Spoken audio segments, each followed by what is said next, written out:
The Ukraine war. Just hearing those words likely brings to mind a flood of information, different perspectives, and maybe the feeling that understanding the complete picture is a real challenge. It really is. There's so much noise out there. That's exactly what we're diving into today. We've spent considerable time analyzing a comprehensive report on the Ukraine war, looking at its origins, how it has unfolded, and the widespread consequences we're seeing all the way up to early 2025. And our aim here really is to cut through that noise. We want to extract the most crucial insights from this detailed analysis of the Ukraine war, giving you a clear, structured understanding of this major geopolitical event. Without totally overwhelming you. Right, exactly, without drowning you in detail. Think of this as your shortcut to being well-informed about a truly significant moment in the 21st century. This isn't just about military actions and borders, although those are definitely part of the story of the Ukraine war. Oh, absolutely. But the roots go much deeper. Our analysis covers a long period, examining the deep historical roots, the series of events that led us to where we are now, and the significant global impact this war has had. Everything is connected.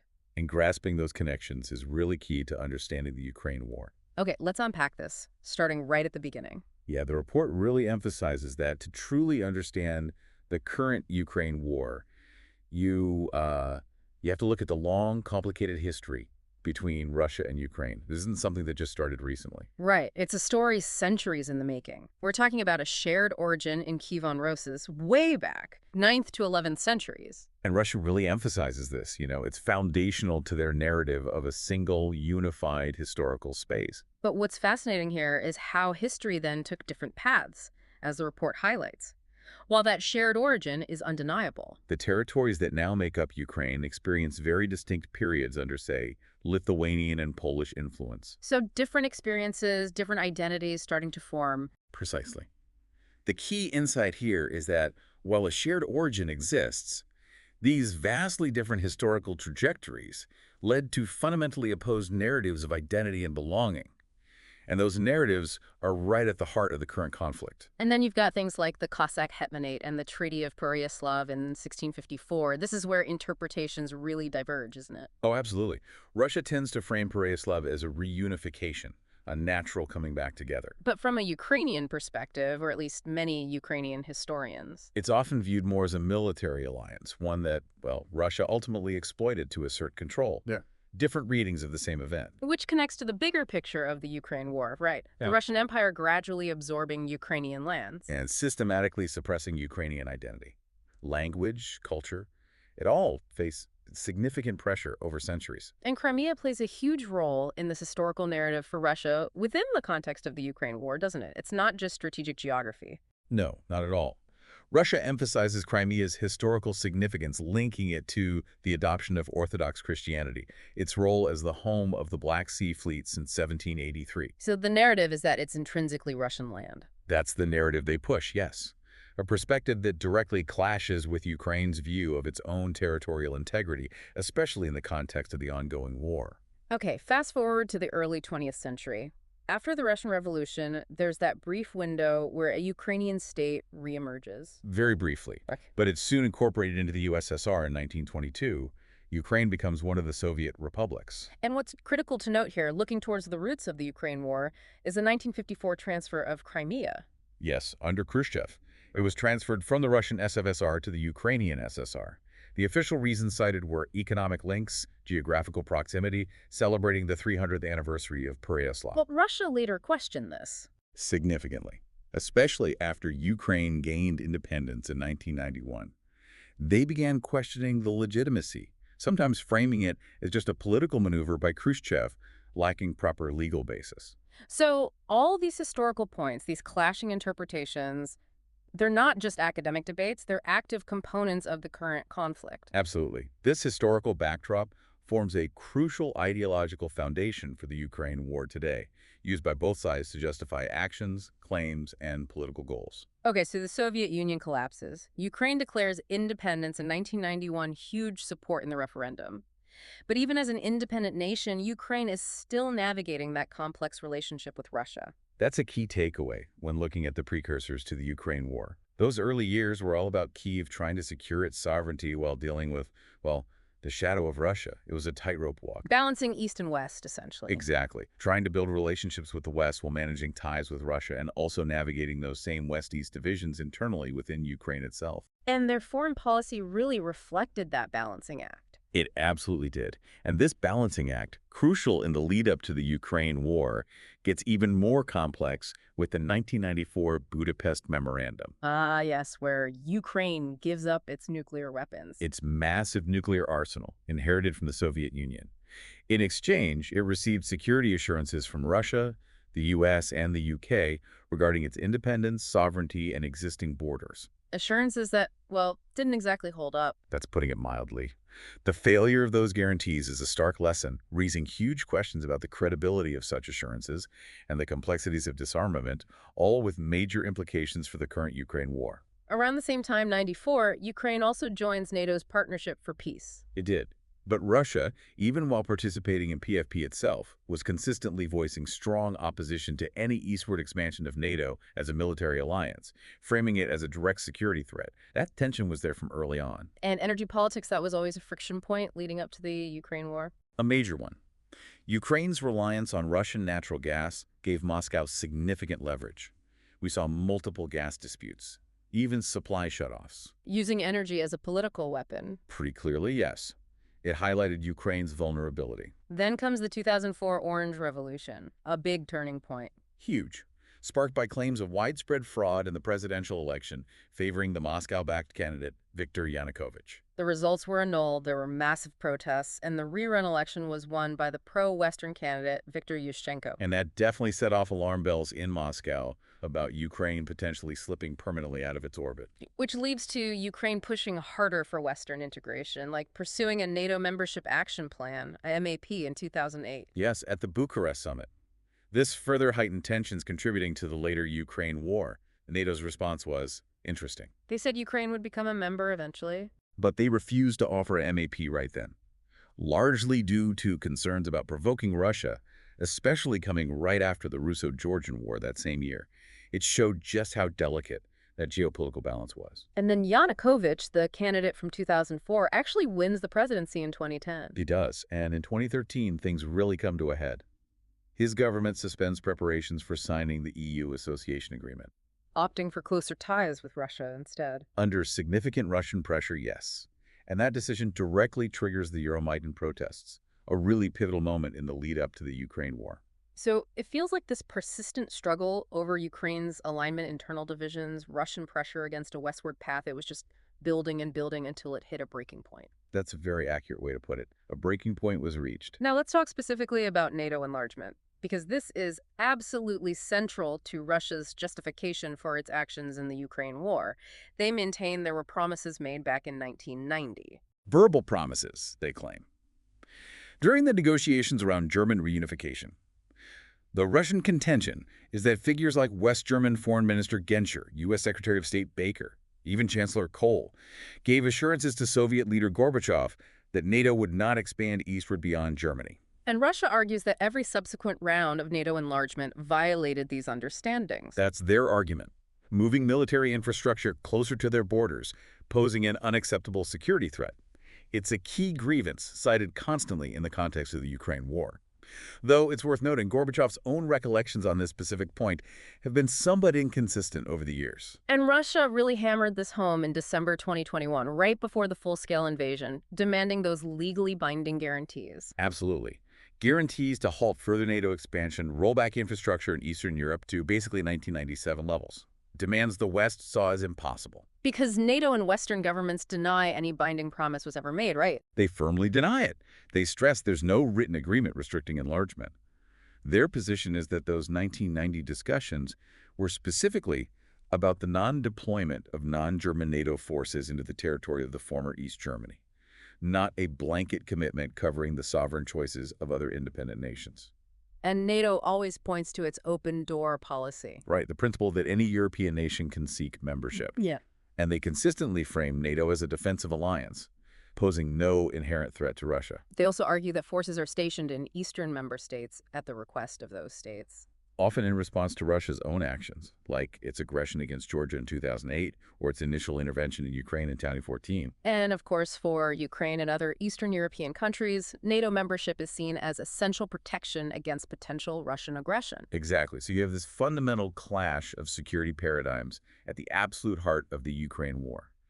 Russia's sphere of influence view versus the Western principles of national sovereignty and collective defense. Some analysts, particularly from the realist school of thought, suggest the West might have underestimated Russia's security sensitivities here. That argument is definitely made that perhaps Western powers didn't fully appreciate how threatening NATO expansion would appear from Moscow's perspective, regardless of Western intentions. So this profound disagreement over European security architecture, it's not just background noise, it's a primary driver of the entire Ukraine war. Without a doubt, it shapes the narratives, the justifications, the strategies of everyone involved in the ongoing Ukraine war. Okay, so we get to 2014, tensions boil over into open conflict in Ukraine. The Euromaidan revolution really ignites it all. The protests starting in late 2013 were, as we said, directly triggered by Yanukovych ditching the EU deal under Russian pressure, but they quickly evolved. Became about more than just Europe. Much more. A broader movement against government corruption, authoritarianism,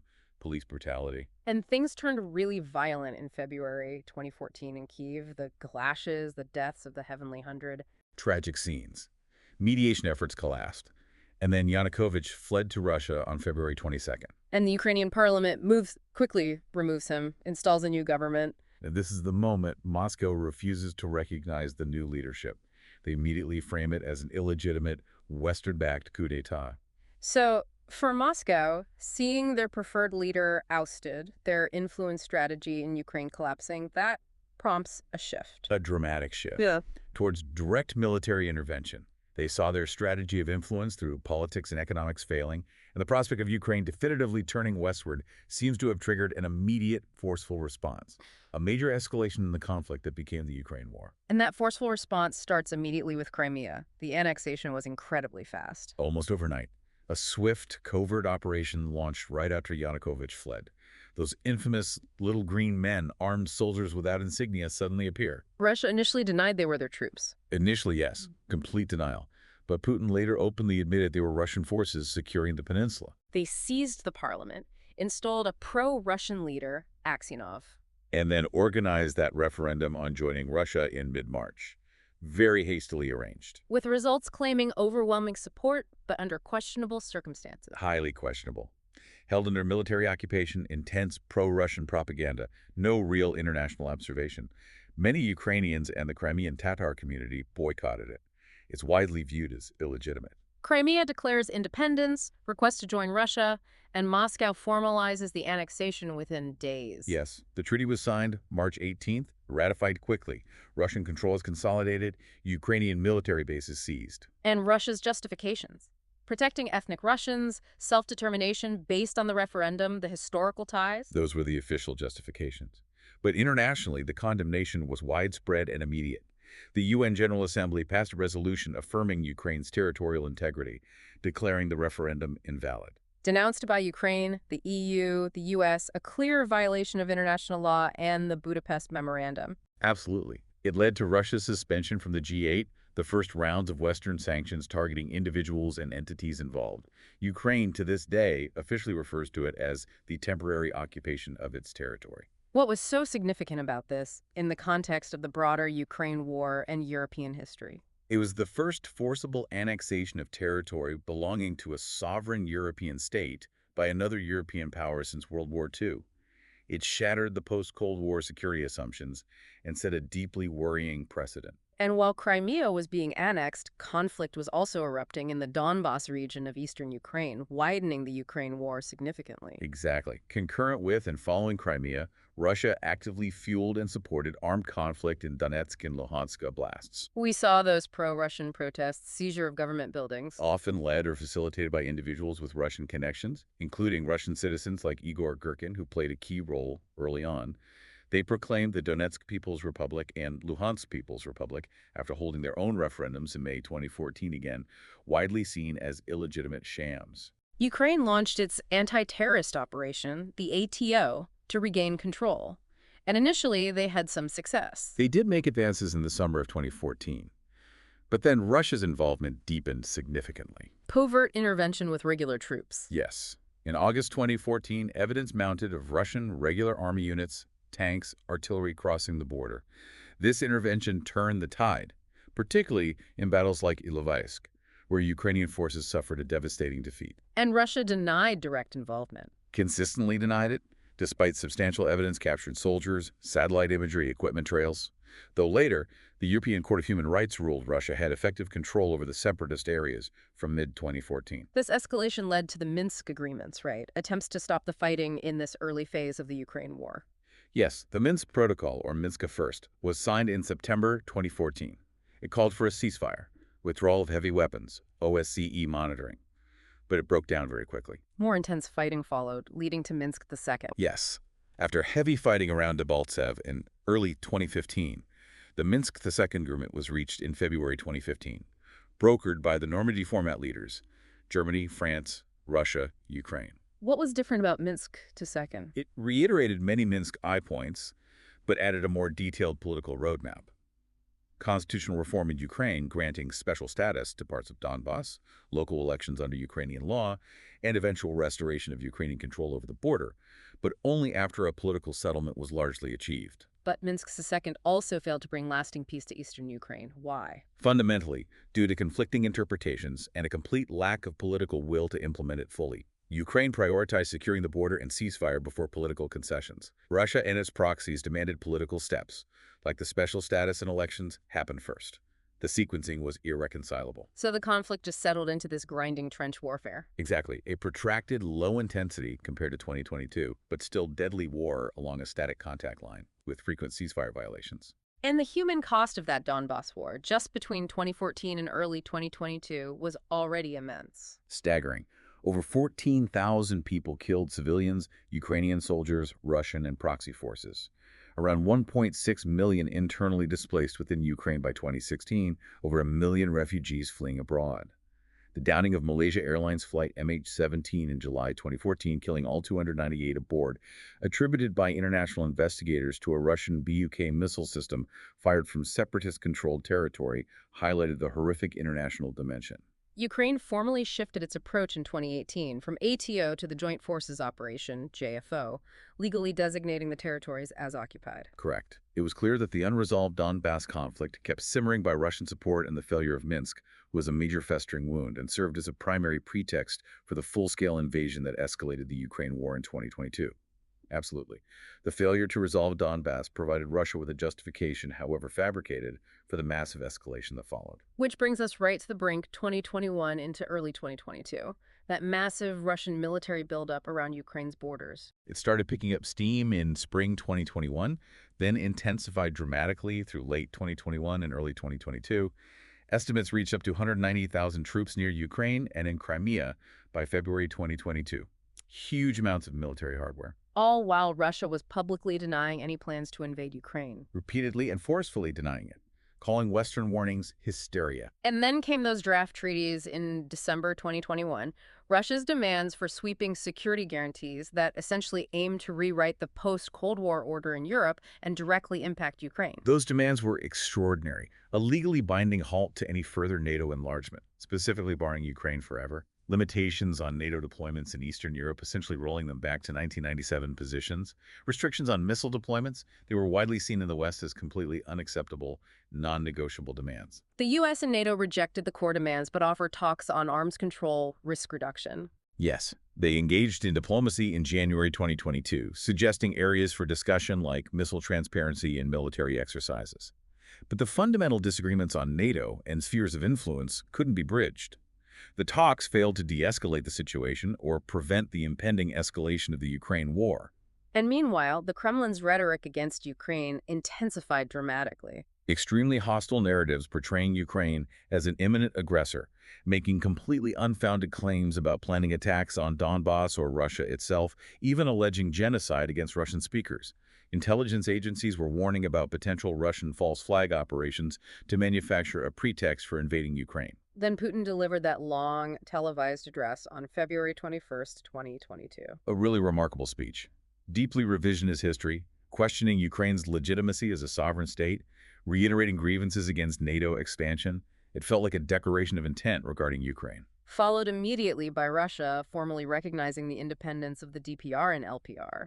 Within the entire claimed borders of Ukraine's Donetsk and Luhansk regions, far beyond the territory they actually controlled, and then ordering Russian troops into Donbass on a supposed peacekeeping mission. Which effectively killed the Minsk agreements and signaled the final step before invasion. It was the point of no return, seen internationally as the final prelude to the full-scale assault on Ukraine. And then, early hours of February 24th, 2022, ironically, while the UN Security Council was meeting to discuss the crisis, Putin announces the launch of the special military operation against Ukraine. The full-scale invasion began. The timing, the build-up, the demands, the recognition, the whole sequence strongly suggests the decision to launch this major phase of the Ukraine war was made well in advance, driven by Putin's worldview and perceived opportunity. Now, the justifications offered by Russia versus Ukraine's narrative, they're completely irreconcilable, framing the entire Ukraine war differently. Let's look at Russia's stated reasons. Russia's justifications for the 2022 invasion, the special military operation, included protecting the people of Donbass from alleged genocide by Ukraine. A claim widely refuted internationally with no credible evidence. Correct. Then there was the goal of denazification of the Ukrainian government. Also widely dismissed as baseless propaganda, particularly given that Ukraine's president, Zelensky, is Jewish. Indeed. Another stated goal was the demilitarization of Ukraine, aiming to degrade its military capabilities so it couldn't pose a threat. And the overarching justification framed around the perceived NATO threat. Yes, arguing NATO's eastward expansion crossed a red line, forcing Russia to act in self-defense, sometimes invoking Article 51 of the UN Charter. And underpinning it all was that narrative of historical unity, questioning Ukraine's right to exist as a separate nation. And Ukraine's narrative of the war. A stark contrast. Fundamentally, it's about the defense of their sovereignty and territorial integrity within internationally recognized borders. They frame it as a war of national liberation against Russian imperialism and aggression. Protecting democratic values, their European choice. Exactly. Against Russian authoritarianism. Yeah. And upholding international law, specifically the UN Charter principles that Russia violated by invading. So these opposing narratives highlight completely different objectives in the Ukraine war. Russia seeking control, Ukraine fighting for survival.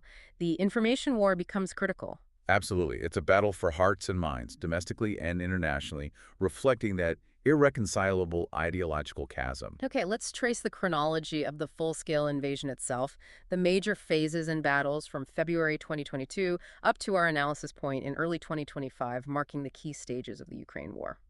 Phase 1, February to April 2022. This was the initial multi-axis assault. Russia attacked towards Kyiv from the north, toward Kharkiv in the east, across the Donbass front, and up from occupied Crimea in the south. The aim was a quick capture of Kyiv. That seemed to be the primary goal, likely aiming for regime change. But it failed. Fierce Ukrainian resistance, major Russian logistical problems, poor planning, and tactical errors stalled the advance on the capital. Russian forces did occupy Chernobyl, reached Kyiv's outskirts. Yes, Bucha, Irpin, Hostomel saw heavy fighting.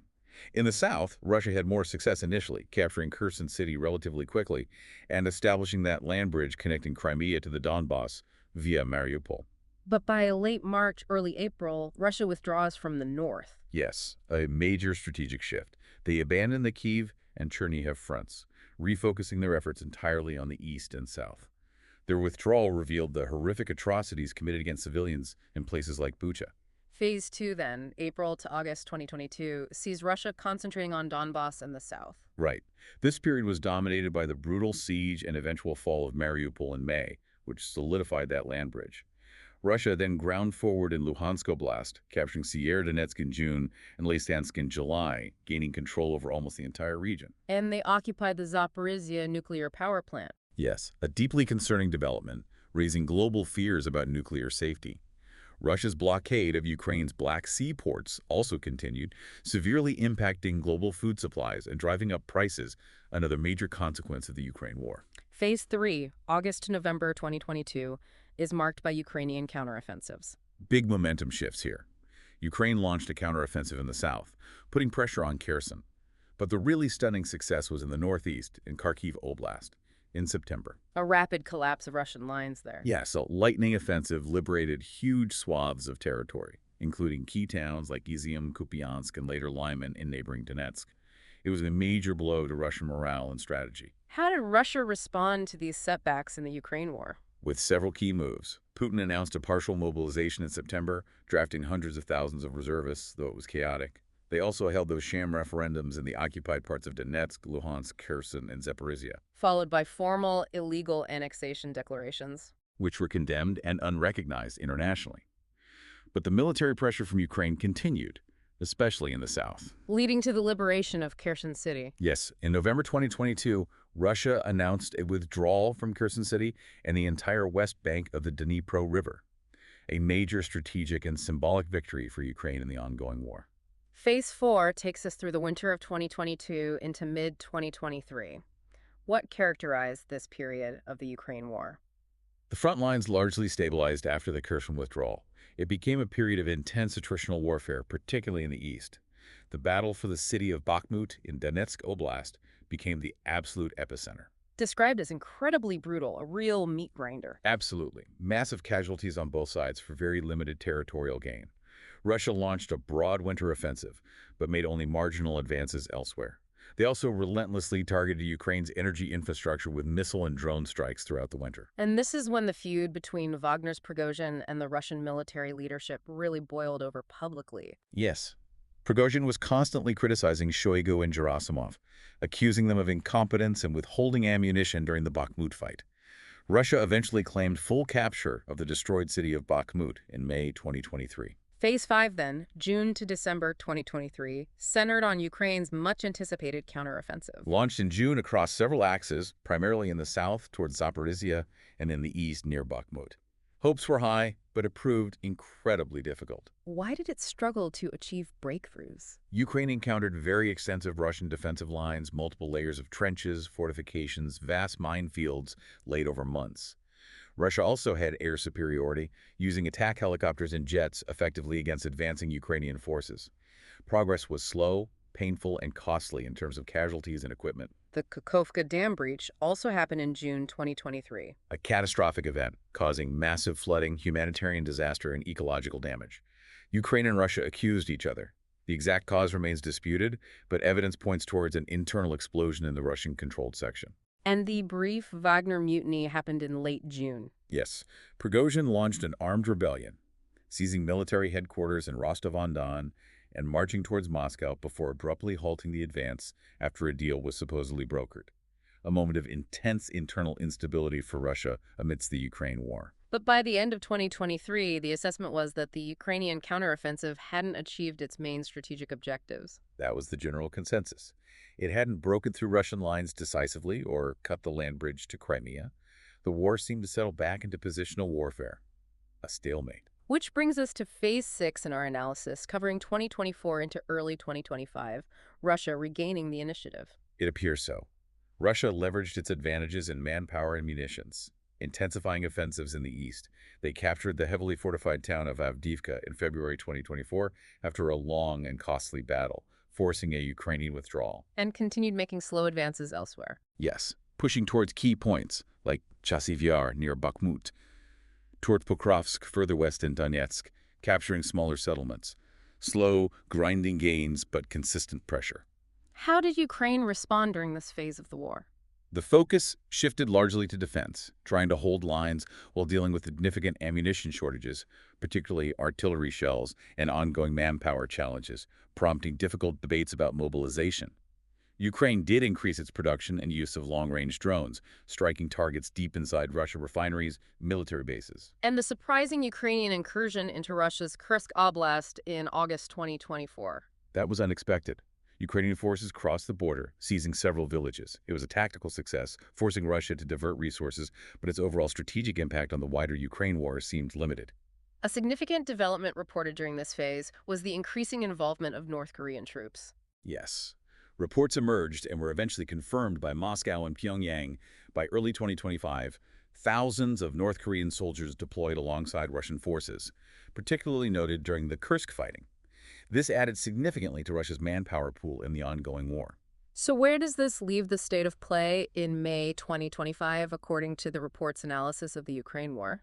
As of May 2025, Russia occupies roughly 18–20% of Ukraine's territory. The conflict is primarily a brutal war of attrition, with the most intense fighting concentrated in the east, particularly Donetsk Oblast. Russia currently holds the operational initiative, making incremental gains at a very high human cost. And Ukraine. Ukraine is largely in a defensive posture, trying to stabilize the front lines and inflict maximum casualties on the attackers while employing asymmetric tactics like drone warfare.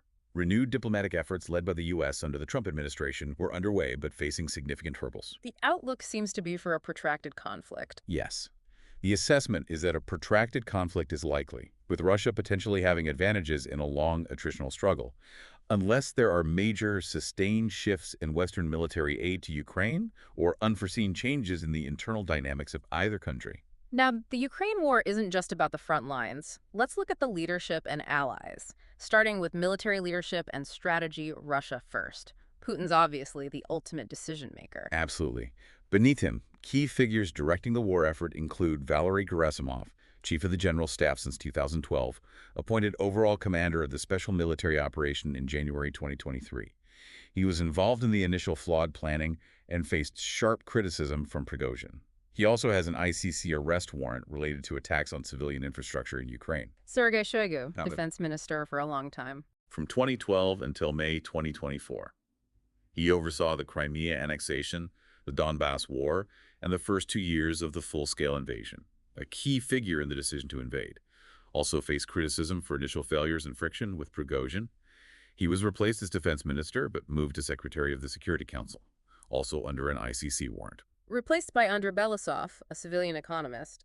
What does that signify for Russia's war strategy? The appointment of Belousov suggests a major focus on optimizing Russia's war economy, boosting efficiency, fostering innovation, particularly in drone technology, and potentially tackling corruption within the military-industrial complex to sustain the long war effort in Ukraine. And Russia's overall strategy in the war has evolved. Definitely. The initial thunder run on Kyiv failed. It shifted to a grinding, attritional approach in the east and south, degrading Ukraine's military, targeting critical infrastructure, leveraging Russia's advantages in manpower, artillery, air power, and increasingly relying on support from allies like North Korea and Iran. Now, Ukraine's leadership in the war, Zelensky is supreme commander-in-chief. Correct. Operationally, General Valery Zaluzhny was the commander-in-chief from July 2021 until February 2024. Hugely popular figure, credited with masterminding the defense of Kyiv and the successful 2022 counteroffensives.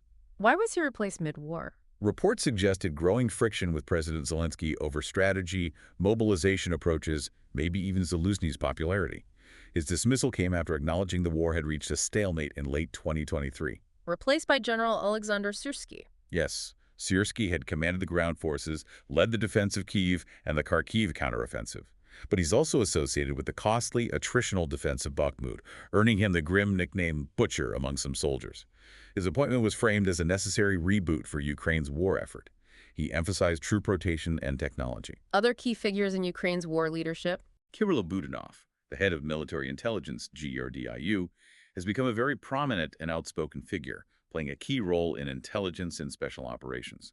And Rustem Umerov took over as Minister of Defense in September 2023, focusing heavily on interfacing with international partners for aid and reforms. And Ukraine's strategy in the war. It's fundamentally about maximizing defense against a larger aggressor, making effective use of Western military aid, employing innovative tactics, especially drones and deep strikes, and launching counteroffensives when opportunities arise. But they face immense challenges. Manpower, ensuring consistent ammunition supplies heavily dependent on Western aid, and countering Russia's air superiority. The leadership changes reflect the immense strain and strategic dilemmas of long-term defense in the Ukraine war. Let's talk about that Western aid. The coalition supporting Ukraine in this war has been remarkably broad. Truly unprecedented, led by the United States, but with massive contributions from European nations, the EU as a bloc, the UK, Germany, Poland, Nordic, and Baltic states, plus other G7 countries like Canada and Japan. Yeah. Coordinated primarily through the Ukraine Defense Contact Group, the Ramstein format, involving over 50 countries. The scale of aid has been enormous.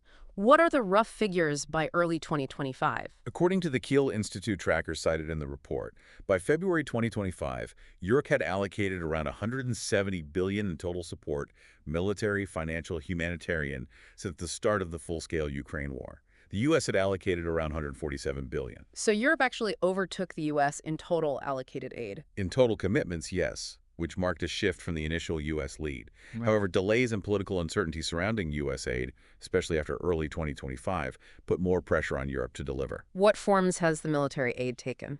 A huge range. Advanced weapons systems like HIMARS rocket launchers, Patriot air defense systems, main battle tanks. Crucially, ammunition, especially artillery shells, which became a critical constraint for Ukraine. Equipment, extensive training programs like the EU's UA mission, intelligence sharing, logistical support, and increasing commitments finally for F-16 fighter jets. And financial aid for Ukraine? Also vital, focused on macroeconomic stability and keeping the Ukrainian government functioning. Direct budget support, often channeled through World Bank mechanisms, grants, concessional loans. The EU has been the largest provider of financial aid.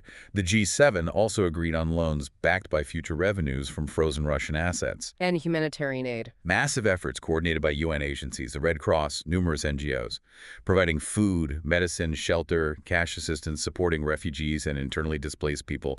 The needs remain immense. What have been the main challenges with Western aid for Ukraine during the war? Initial hesitancy, particularly from some European countries, about providing heavy offensive weapons. Political debates, especially in the U.S. Congress, led to significant delays in approving aid packages at critical times. The overarching challenge for Ukraine is its dependence on sustained, predictable international support. Uncertainty, particularly about future U.S. commitment under Trump, forces Europe to consider shouldering an even greater burden. Russia, of course, isn't fighting alone in this war. They have their own support network. Belarus is the closest ally. Belarus has been indispensable for Russia. It served as a staging ground for the initial assault on Kyiv, allowed missile launches from its territory, hosts Russian troops and equipment, reportedly including tactical nuclear weapons now, provides logistical support, maybe some equipment. But Belarusian troops haven't directly joined the fighting in Ukraine. No, Lukashenko has carefully avoided direct military involvement. It would likely be deeply unpopular domestically, and the loyalty of Belarusian troops might be questionable. But Belarus faces Western sanctions for its complicity in the war. North Korea's role in supporting Russia's war effort has become increasingly significant. Dramatically so. It's become a vital lifeline for Russia, especially for munitions. Since late 2022 or early 2023, Pyongyang has supplied vast quantities of artillery shells and ballistic missiles, like the KN-23, which have been used extensively against Ukraine. And the deployment of North Korean troops? That was a major escalation, confirmed by late 2024, early 2025. Thousands of North Korean soldiers deployed alongside Russian forces, particularly noted in the Kursk region. This helps Russia alleviate its own manpower shortages in the attritional war. What does North Korea get in return for supporting Russia's war in Ukraine? Likely a combination of things. Significant financial compensation, hard currency, possibly food aid, valuable combat experience for its troops, insights into modern warfare, especially drone usage, and potentially access to advanced Russian military technology, raising serious proliferation concerns. Iran has also been a key backer for Russia in the Ukraine war. Primarily through the supply of unmanned aerial vehicles, drones, especially the Shahed-136 and Shahed-131 loitering munitions used relentlessly against Ukrainian cities and critical infrastructure since the fall of 2022. There have been persistent concerns about Iran potentially supplying ballistic missiles too, though evidence was less definitive. Some reports even mention potential chemical agents on drones. Yes, concerning reports emerged in early 2025, suggesting Russia might be equipping some Iranian-supplied Shahed drones with chemical irritants like CS gas for use against Ukrainian positions. It reflects a growing strategic alignment between Moscow and Tehran, united by anti-Western sentiment. And then there's China, officially neutral in the Ukraine war, but playing a crucial role. China's position is complex. Officially, they call for peace talks, respect for sovereignty, though its application is ambiguous, but they maintain a strong, no-limits strategic partnership with Russia aimed at countering U.S. influence and promoting a multipolar world order. So, not direct military aid, but crucial economic support. Exactly. China is Russia's most important economic partner now, a vital market for Russian energy exports, offsetting Western boycotts.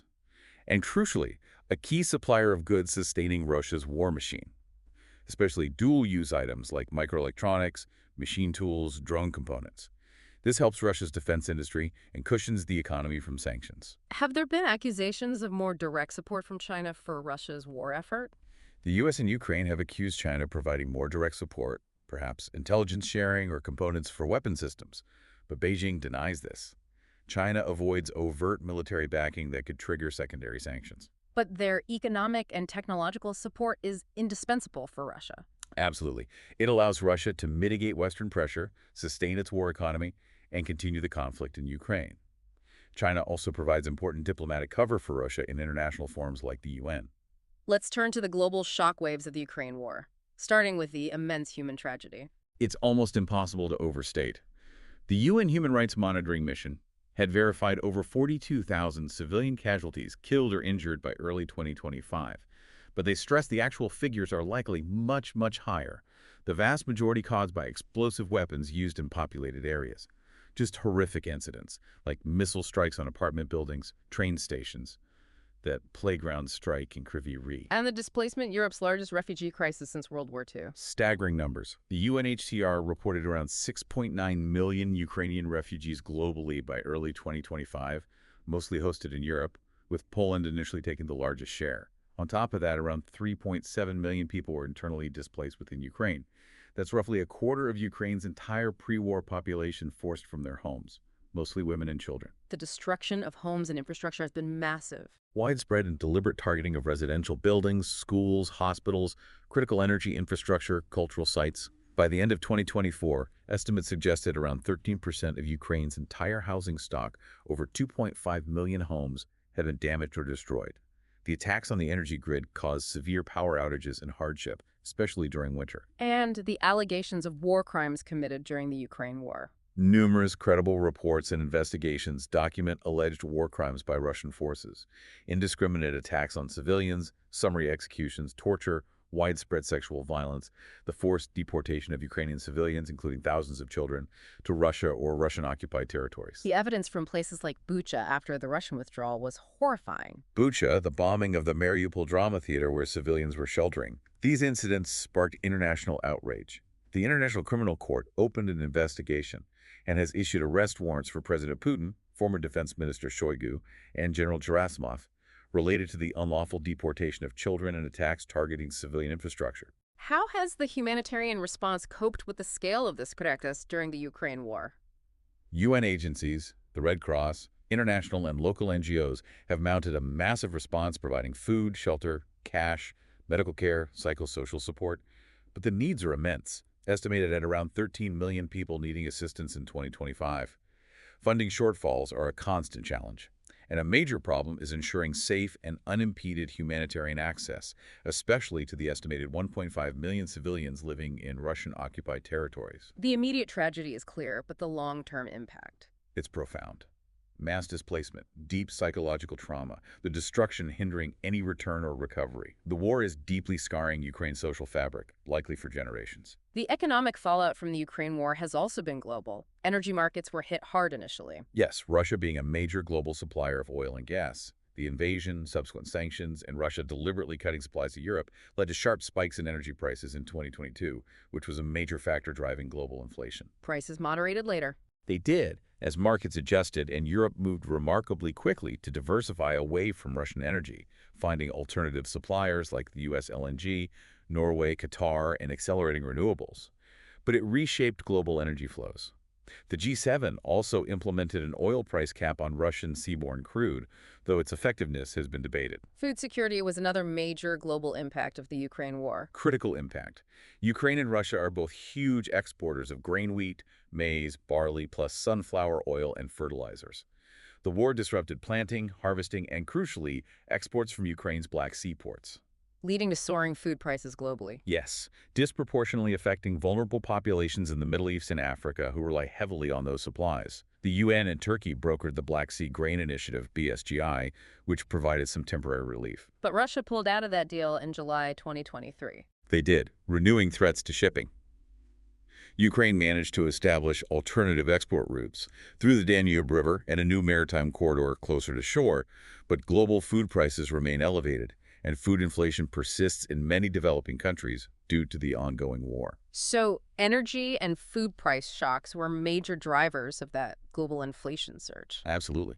Compounding existing supply chain pressures from the pandemic, it forced central banks worldwide to hike interest rates aggressively, slowing economic growth. What about the impact of sanctions on Russia itself, aimed at crippling its ability to wage war in Ukraine? The sanctions imposed by the US, EU, G7, and allies have been unprecedented in scale and scope, freezing hundreds of billions of Russia's central bank assets held abroad, excluding major banks from the SWIFT messaging system, banning exports of critical technologies, targeting oligarchs and officials, implementing energy embargoes, and the price cap. Have they worked? Have they crippled Russia's war effort? They've imposed significant costs, no doubt. Russia's GDP contracted in 2022, though less severely than initially forecast. Inflation surged, interest rates remain high, access to Western finance and technology has been severely curtailed. There's been a costly reorientation towards military production. The Russian economy is smaller than it would have been without the war and sanctions, and long-term growth prospects are diminished. But it hasn't collapsed or forced Russia to change course in Ukraine. No. The Russian economy proved more resilient than many expected. High energy prices, especially early on, provided a buffer. They successfully pivoted trade towards non-sanctioning countries like China, India, Turkey. Sophisticated networks emerged to circumvent sanctions and import restricted goods. And the shift to a war economy, massive state spending on defense, has actually boosted headline GDP figures recently, though this masks underlying weaknesses and comes at the expense of civilian sectors and long-term productivity. So, sanctions have damaged Russia's economy and constrained its capabilities, but haven't delivered a knockout blow or forced a strategic shift in the Ukraine war. That seems to be the assessment. It highlights the limitations of economic pressure alone in compelling a major power to alter its core objectives, especially when it's willing to bear significant costs and finds alternative partners. Turning to Ukraine's economy, the impact of the war has been devastating there. Catastrophic. Ukraine's GDP contracted by nearly 30% in 2022 alone. There was some modest recovery in 2023 and 2024, thanks to international aid and adaptation, like establishing new export routes, but output remains far below pre-war levels. The economic outlook is fragile, highly dependent on the war's course, and continued external support. Poverty levels have surged. And the physical destruction adds another layer to the economic challenge for Ukraine. Immense physical destruction. The latest Rapid Damage and Needs Assessment, RDNA4, released in February 2025, estimated direct physical damage had reached around $176 billion by the end of 2024, and that figure keeps rising daily. What about the estimated cost of reconstruction for Ukraine after the war? Monumental. The same report estimates Ukraine's total reconstruction and recovery needs over the next decade at a staggering $524 billion. That's nearly 3 times Ukraine's estimated GDP for 2024. Where are the biggest needs for reconstruction in Ukraine? Housing is the largest single component, estimated at over $80 billion needed. Transport infrastructure, roads, railways, bridges is over $70 billion. Then huge needs in energy, commerce and industry, agriculture, social infrastructure like schools and hospitals. Meeting those needs seems like an almost insurmountable challenge for Ukraine. It's a monumental task. Just for 2025, the priority recovery needs were estimated at $15 billion, and even with secured donor funding, there was a projected gap of nearly $10 billion. It underscores the absolute necessity of sustained, large-scale, long-term international financial aid, plus attracting private investment for Ukraine's post-war future. And of course, it's all intrinsically linked to the war's outcome, the security situation, and Ukraine's own reform efforts, particularly related to its EU accession path. The economic consequences of this war for Ukraine will be felt for decades. Beyond the human and economic costs, the Ukraine war has fundamentally reshaped the geopolitical landscape. Let's start with NATO. The invasion shattered any remaining post-Cold War complacency about European security. It gave NATO a renewed sense of purpose back to its core mission of collective defense against a clear threat. We've seen increased defense spending across the alliance. Significantly. Many European allies are now moving towards or exceeding the 2% of GDP spending target. NATO has strengthened its eastern flank with more troops, pre-positioned equipment, and new regional defense plans. Russia is formally identified in NATO's strategic concept as the most significant and direct threat. And enlargement, Finland joining, Sweden on the way. Huge strategic shifts directly triggered by Russia's invasion of Ukraine. Finland joined in 2023. Sweden's accession followed shortly after years of non-alignment. NATO also deepened its partnership with Ukraine, removing the requirement for an MAP on its path to membership, coordinating aid through the Ramstein format. The European Union has also been forced to adapt due to the Ukraine war. Definitely. The war has pushed the EU to become a more prominent geopolitical actor, particularly in the security domain, though challenges remain. How so? Unprecedented support for Ukraine, massive financial aid, funding military aid deliveries through the European Peace Facility for the first time, launching a large-scale military training mission for Ukrainian soldiers. The EU's own enlargement policy was revitalized, granting candidate status to Ukraine and Moldova in 2022, and opening accession negotiations in late 2023. And a greater push for strategic autonomy. Yes, increased talk and some action on boosting European defense investment, joint procurement, strengthening the European defense industry. Denmark even voted to end its long-standing opt-out from EU defense cooperation. But the EU still faces internal divisions, remains heavily reliant on NATO and the US for hard security, and decision-making can be slow. Looking broader, has the Ukraine war accelerated a fragmentation of the global order? It certainly seems to have acted as a catalyst, accelerating trends that were already underway. The erosion of the post-Cold War, US-led order, has intensified. Sharpening great power rivalry. Clearly. A much sharper confrontation now between the US-led West on one side and the deepening strategic alignment between Russia and China on the other. And weakening international norms and institutions. Russia's blatant violation of core UN Charter principles like sovereignty and territorial integrity, combined with the paralysis of the UN Security Council due to Russia's veto power, has damaged the credibility of the international system. We've also seen divergence from many countries in the global south. Yes, many nations, while concerned about the economic fallout like food and energy prices, have adopted neutral or ambivalent positions on the Ukraine war itself. They're reluctant to be drawn into what they see as a great power conflict, prioritizing their own interests, sometimes expressing dissatisfaction with perceived Western double standards or historical grievances, a desire for strategic autonomy, avoiding bloc politics. And the impact on arms control. Devastating. The war has further damaged an already fragile arms control architecture. Russia suspended its participation in the New START Treaty, the last major nuclear arms control agreement with the U.S. Increased nuclear rhetoric and Russia's deployment of tactical nuclear weapons in Belarus have heightened nuclear risks. Uncertainty about the U.S. role also plays into this fragmentation. Questions about the consistency and reliability of U.S. foreign policy, particularly with shifts between administrations, create uncertainty for both allies and adversaries, potentially encouraging fragmentation.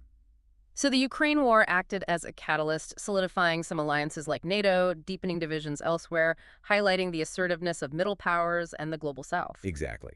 It marks a definitive shift away from the cooperative security model attempted after the Cold War towards a much more contested, fragmented, and frankly dangerous international environment. Now, looking ahead from early 2025, where does the report see the Ukraine war going? What's the state of play? As we discussed, it's a grueling war of attrition. Following the stalled Ukrainian counteroffensive of 2023, Russia regained the operational initiative through 2024 and into early 2025. They continue to apply pressure in the east and south, making slow, costly, but steady territorial gains, especially in Donetsk Oblast. Despite enormous losses for Russia. Yes, the human cost for Russia appears to be tremendous, but they seem willing and able, so far, to sustain it by leveraging their larger population and resources, plus the crucial support from North Korea. And Ukraine's position in early 2025. Defensively resilient, demonstrating tactical ingenuity, particularly with drones, but facing persistent challenges with manpower levels, requiring difficult mobilization decisions, and remaining critically dependent on the consistency and volume of Western military aid. European support had increased, but uncertainty around U.S. aid was a major concern. The Ukrainian incursion into Kursk in 2024 didn't fundamentally change the strategic picture. It was a tactical surprise and achieved some objectives, forcing Russia to react, but didn't seem to alter the overall attritional dynamic favoring Russia in a prolonged conflict, especially with North Korean troops bolstering their numbers. Russia also continued its aerial bombardment campaign against Ukrainian cities and infrastructure. What about pathways to peace? Any prospects for negotiation to end the Ukraine war, as seen from early 2025? There were renewed diplomatic efforts reported, seemingly driven partly by the incoming Trump administration in the U.S., talks involving U.S.-Russia, U.S.-Ukraine, and some multilateral proposals like from Saudi Arabia. Various ceasefire ideas were floated, a Russian Victory Day truce, a U.S. proposal for a 30-day halt, even partial ceasefires around energy infrastructure. But they generally failed due to deep mutual mistrust and the ongoing intensity of hostilities. What are the fundamental obstacles preventing a negotiated settlement to the Ukraine war? They remain immense and deeply entrenched. First and foremost, territory. Russia insists on keeping, at a minimum, the territories it has illegally annexed. It demands Ukraine withdraw troops from these regions, even as a precondition for talks. Which is completely unacceptable for Ukraine. Absolutely. For Ukraine, ceding territory is seen as a violation of its sovereignty, international law, and rewarding aggression. Public opinion is overwhelmingly against it. Second major obstacle, Ukraine's geopolitical alignment, specifically NATO. Yes. Russia demands a legally binding guarantee that Ukraine will never join NATO, potentially along with imposed limitations on Ukraine's future military capabilities. While Ukraine was perhaps willing to discuss neutrality in the very early days of the 2022 invasion in exchange for strong security guarantees, the brutality of the full-scale war hardened the national consensus in favor of seeking NATO membership as the only reliable security guarantee. NATO itself is divided on the timeline, but the path is formally open. NATO leaders have shortened the formal path, removing the MAP requirement, but remain divided on when and under what conditions Ukraine could join, especially while the war continues. Zelensky's own victory plan prioritizes receiving a NATO invitation. What about security guarantees if Ukraine were to accept neutrality? That's another huge challenge. If Ukraine isn't in NATO, it would require ironclad, multilateral security guarantees far stronger than the failed Budapest Memorandum. Early draft proposals, like the Istanbul Communiqué from March 2022, reportedly stalled, partly because Russia demanded a veto over any guarantor state intervening if Ukraine were attacked again. Designing credible, enforceable guarantees is incredibly difficult given Russia's track record. And the sheer level of mistrust. Profound. Years of conflict, broken agreements like Minsk, the sheer brutality of the invasion. Ukrainians overwhelmingly believe Russia cannot be trusted to uphold any agreement and would simply use a ceasefire to rearm and attack again later. Issues like war crimes, accountability, and reparations also complicate things. Definitely. Ukraine rightly seeks accountability for atrocities and reparations for the immense damage. Russia is highly unlikely to agree to mechanisms like war crimes trials for its leadership or soldiers. Using frozen Russian assets for reparations is legally and politically complex, though progress is being made on using the interest generated by those assets. So, a comprehensive, just, and lasting peace agreement to end the Ukraine war seems improbable right now. Based on the situation in early 2025, yes, highly improbable. Negotiations are unlikely to succeed, while both sides believe they can still gain more on the battlefield or fear that any concessions now will lead to a worse outcome later. External pressure, perhaps from the U.S., might compel Ukraine towards concessions it fundamentally rejects, potentially leading to an unstable ceasefire or armistice rather than true peace. An incremental approach, ceasefires first. Prisoner exchanges also carries risks. It risks simply freezing the conflict in place, leaving the core issues unresolved and allowing the conflict to reignite later. Given these obstacles, what are the potential end-war scenarios analysts consider for the Ukraine war and their implications? The report likely outlines several possibilities. One is simply a long war, continued protracted attrition.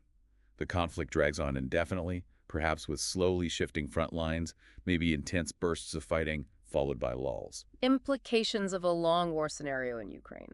Continued devastation for Ukraine, immense human cost for both sides, ongoing strain on Western resources and political will, persistent global economic instability, and a constant risk of accidental or deliberate escalation, potentially even involving NATO more directly. Ukraine's very survival as a state would depend heavily on sustained Western aid, the future of which is uncertain. Russia might bet on leveraging its resources to eventually exhaust Ukraine and its backers. Another possibility is a frozen conflict or an armistice. Yes, where active hostilities cease along a line of contact, possibly monitored by peacekeepers, though Russia would likely oppose Western ones, but without a formal political settlement resolving the underlying disputes like territory or status. Think Korea or Cyprus. What would that mean for Ukraine and Europe? It would bring immediate respite from the fighting, which is obviously valuable. But it leaves the core issues unresolved, creating an inherently unstable situation prone to future flare-ups. Russia could use the pause to rearm and consolidate control over occupied territories. Ukraine might pursue EU integration and potentially even partial NATO guarantees for the territory it controls, effectively cementing the country's division. What about a scenario involving victory for Ukraine? This would likely require a major sustained increase and perhaps a strategic shift in Western support, providing capabilities that allow Ukraine to decisively break Russian lines, inflict unsustainable losses, and force a Russian withdrawal, potentially back to pre-February 2022 lines, or even liberating all occupied territory, including Crimea and Donbas.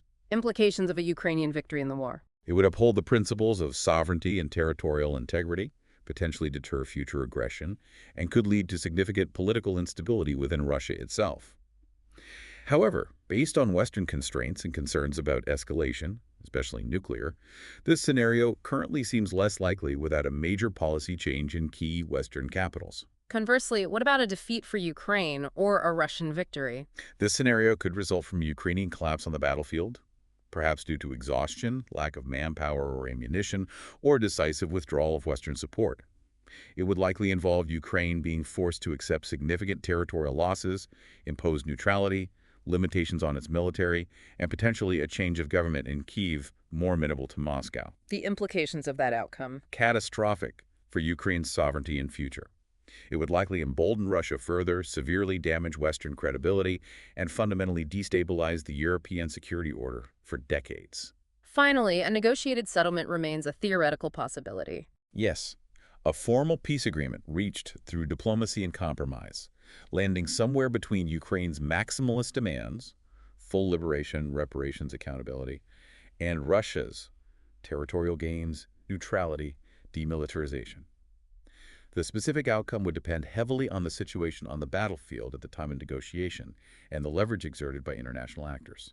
What would a negotiated end to the Ukraine war imply? It offers the potential to formally end the fighting, but would almost certainly involve painful concessions, likely primarily from Ukraine, given the military balance. The durability of such a settlement would depend critically on the enforcement mechanisms, security guarantees, and whether it genuinely addresses the underlying drivers of the conflict or just papers over them. Regardless of the specific scenario, Ukraine faces immense post-war challenges. Absolutely. Massive reconstruction, dealing with societal trauma and millions of displaced people, navigating internal political competition, and ensuring long-term defense against a potentially revanchist Russia will dominate Ukraine's agenda for decades. Russia's own future, its internal stability, economic trajectory, and international role will also be profoundly shaped by the war's outcome. And zooming out one last time, what are the enduring consequences of this war in Ukraine for European and global security, whatever the outcome? They are deep and likely generational. We are firmly in an era of confrontation, not cooperation, between Russia and the West. This means a more militarized Europe. Increased defense spending, military modernization, a renewed focus on territorial defense will be the norm. NATO is reinvigorated but faces the challenge of sustained deterrence along a new, heavily militarized dividing line across the continent, increasing risks of incidents and escalation. The EU is compelled towards a greater security role, but its capabilities and cohesion will continue to be tested. And the relationship between Russia and the West. Deepened antagonism. Trust is utterly destroyed, likely for a generation or more. Expect hostile relations, minimal diplomatic contact outside essential channels, pervasive mutual suspicion. Normalization seems exceedingly difficult as long as the current regime and ideology hold sway in Moscow. Russia is likely to remain an authoritarian state with revisionist ambitions, posing a long-term challenge to European stability. What about the impact on global norms and institutions from the Ukraine war? A significant erosion. Russia's invasion was a fundamental assault on the core principles of the UN Charter. The perception that aggression might ultimately be rewarded, even partially, risks emboldening other revisionist actors and weakening the rules-based international order. The paralysis of the UN Security Council on this issue further undermines its credibility. And the trend towards geopolitical fragmentation. The Ukraine war has accelerated fragmentation. It solidified the West versus an increasingly cohesive Sino-Russian partnership, supported by North Korea and Iran. It also highlighted the reluctance of many global South nations to align, preferring strategic autonomy. This leads to a more fragmented, multipolar world where finding consensus on global challenges becomes even harder. Arms control seems like a major casualty of the Ukraine war. Definitely. Arms control is in crisis. Russia's suspension of New START, its deployment of tactical nuclear weapons in Belarus, and the heightened nuclear rhetoric throughout the conflict have significantly increased nuclear risks. Rebuilding strategic stability frameworks will be a major long-term challenge in this new confrontational era. And finally, enduring economic repercussions. Yes. The massive costs of Ukraine's reconstruction, the permanent reconfiguration of European energy markets away from Russia, ongoing disruptions to global food supplies and supply chains, and the long-term effects of sanctions on Russia will continue to shape the global economy for years to come. So the war in Ukraine isn't just a regional conflict. Not at all. It's a conflict with truly global and generational consequences, forcing a fundamental reassessment of security structures, international norms, and geopolitical alignments. It marks the definitive end of the post-Cold War period of relative stability in Europe and ushered in a new, far more uncertain and dangerous era. This deep dive into the Ukraine war has certainly illuminated its incredibly complex and multifaceted nature, from those deep historical roots right through to the current grim realities and the very uncertain paths ahead. It's a lot to take in. The human cost is just immense. The global economic shock waves, the reshaping of the geopolitical map, it's profound. And there are just no easy answers here, are there? The path to achieving a just and lasting peace remains incredibly complex, fraught with obstacles. Indeed. And it forces us to consider how deeply these differing interpretations of history, these competing narratives we discussed, continue to fuel such devastating conflict today. What lessons can the global community actually learn from this to prevent similar tragedies? That's a crucial question. It also raises fundamental questions about responsibility, doesn't it? What responsibility do global actors bear in trying to ensure a more stable, more secure international order in light of what we've seen unfold in the Ukraine war? Difficult questions with no simple answers. Something for all of us to think about. How do these historical interpretations continue to shape the present conflict? And what responsibility do we all have in building a future where such tragedies are less likely? A sobering thought to end on.